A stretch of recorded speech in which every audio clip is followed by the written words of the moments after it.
Hello, fellow YouTubers. Welcome to the Wednesday edition of YouTube Gaming Community. First of all, I'm very excited today because, first of all, my wife gave me a brand new video game shirt. Can't go wrong with the old NES controller as far as I'm concerned. And secondly, I am really excited about this week's challenge and announcing the high scores from the Gradius 3 video game challenge. Now, when I originally announced the Gradius 3 high score video game challenge, I was actually blown away by how many responses I actually got to that video. Now, up till today, it looked like one person was going to run away with this high score challenge. But today, we had a new entry who took the first place prize. Now, this person only posted part 6 of their gameplay. I had to go to their channel to watch the other 5 just to make sure there was no pauses or anything that would have given them the edge over everybody else. But this person clearly played the game right and won by a landslide, and their YouTube channel name is Neneng, and they won with a high score of 1,075,000 points. Now, the person that everybody thought was going to win this competition 3 days ago, Star Soldier 1, ended up with a high score of 575,400 points to take second place. Now, his was the first video that I actually saw the end of the game, and it had been years since I've seen the end. I absolutely love the end of that game. But one thing I forgot watching his video was that once you beat the game and you go through the credits, that you can continually play and add points and start over in the game again. Now, the third place prize for this competition goes to Gamerboy GU82 with a score of 182,800 points. The fourth place person is NightroRetro with 122,400, and the fifth place with 112,200 points was ControllerThrowers. So, congratulations to everybody, including the top 5 people who entered the contest. It was kind of cool. It was kind of have a lot of fun. No matter if you had the lowest score or the highest score, Gradius 3 is just an awesome game. I actually put that game in one day, didn't record it because I wish I had, because I only got 7,800 points. I could only imagine the response of people going, "Hey man, you made the competition and you got the lowest score. You stink." So now you're asking yourself, okay, Robert, what's this week's challenge? What game is it this time? Well, I told you yesterday, it was not on the Super Nintendo, and it was not shmup. It is one of my favorite racing series of all time. The next entry comes on the Wii U, and it is none other than F-Zero X for the N64. Now, here are the rules of this competition. Rule number 1. By next week, at the stroke of midnight, when it turns Wednesday, you must have your video response in. Here's what we're going to do this time. We are going for the fastest time through the GP Race standard difficulty underneath the Cup Jack racetrack, which is the first, all the way to the left option for this competition. And simply put, I will be the one who obviously is going to have to add up the time for each racetrack because the game doesn't do that. And we will see who can get the fastest time. So do you think you're the best at this game?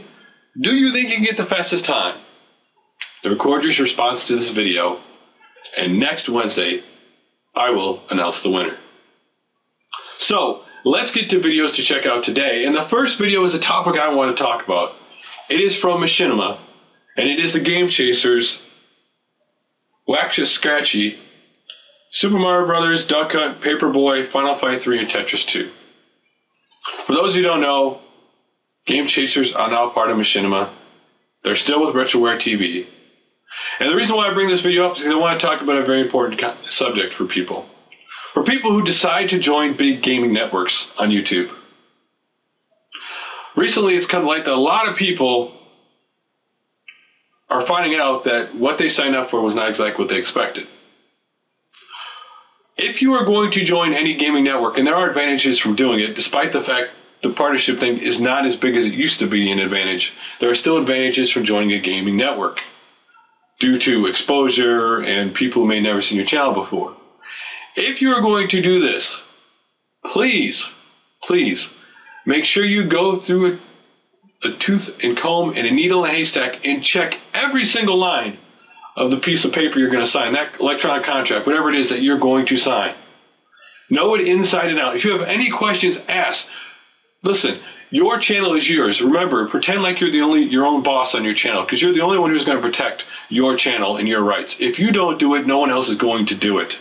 You need to make sure you read every line of these contracts. Make sure there's no clause at all that's going to screw you in the end. If you have any questions at all, ask them. If you're unsure about the group, ask your friends. Maybe there's some channels in that gaming network that you actually respect. Send them messages. Ask them questions. Don't sign on with anybody you're not comfortable with. A lot of people get caught up in the thing that they're going to, whatever gaming network comes to them and offers them to be part of their network. And they get excited because they see the possibility of views, or they see the possibilities of the partnership. Heck, maybe they think they're going to make more money. They don't think about the contract and other stuff. If you're going to sign on with any network, make sure you're 100% sure it's the right decision. Again, I'm not going to rip on anybody who decides to join any network or any website. That is completely their choice. As long as they feel comfortable with it, great. I wish them the best of luck. But make sure you protect yourself. Don't go sign in a contract just because you want to join a network. Make sure you know the rules. Because if you don't, if you end up screwing up and you end up not being happy, the only person you have to blame in the end is yourself. So, let's get to the other videos to check out. And the next one is from 8BitRivals, Sunset Riders, Super Nintendo Competitive Let's Play 8BitRivals, Season 2, Playoff Round 1. Now, for those who've never seen these videos before, these are a competitive video where 2 guys from 8BitRivals are playing and 3 other guys are talking. They're all talking while they're playing the game at the same time. You will see split screen of each person playing the Sunset Riders in a competition. If you're interested, go check out that video. Next up is chrismadagames-Ridge Racer Type 4 for the PlayStation 1. Absolutely great racer. If you want to see some of the gameplay, check it out. The next one is Kapiji67 LGRM Darkest of Days PC Game Review. Now, he reviews this awesome game called Darkest of Days on the PC. If you've never seen it before, if you're interested in it, go check it out. And the last video is a podcast. Well, kind of, in a sense, a podcast. This is done by David Hasselhoff, or someone known David Hassel 3 Hoff. And it is MRGR Radio Episode 9, Retro Game Music Podcast. And in this episode, he covers, it's a Sega Master System special. Now, what he does in this podcast is it's kind of like a show. He talks and plays old video game music from classic video games that you love. So if you're interested, go check it out, especially if you just want to listen to music in the background while you're doing something. It's really cool. So guys, that's it for today. Can't wait to see your video responses, and I will talk to you guys again tomorrow.